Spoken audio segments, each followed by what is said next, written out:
அஸ்ஸலாமு அலைக்கும் வரஹ்மத்துல்லாஹி வரகாத்துஹு. பிஸ்மில்லாஹிர் ரஹ்மானிர் ரஹீம். அன்பான சகோதர சகோதரிகளே, எல்லாம் வல்ல அல்லாஹ்வின் நல்லடியார்களே, நாம் இன்று காணவிருக்கும் தலைப்பு ஹிஜ்ரத் எனும் நாடு துறத்தல். அல்லாஹ்வுக்காக நாடு துறந்து ஹிஜ்ரத் பயணம் மேற்கொள்வது, அல்லாஹ்வின் பாதையில் தங்களை அர்ப்பணித்தோருக்கு உதவி செய்வதும் அல்லாஹ்வின் திருப்தியை பெற்றுத்தரும் செயலாகும். ஹிஜ்ரத் செய்தோரில் அன்சாரிகளிலும் முந்தி சென்ற முதலாம் அவர்களையும் நல்ல விஷயத்தில் அவர்களை பின்தொடர்ந்தவர்களையும் அல்லாஹ் பொருந்திக் கொண்டான்.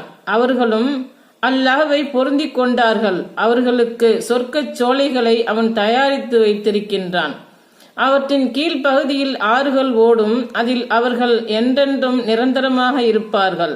இதுவே மகத்தான வெற்றி. அல் குர்ஆன் அத்தியாயம் 9 வசனம் 100. ஹிஜ்ரத் என்பது சாதாரண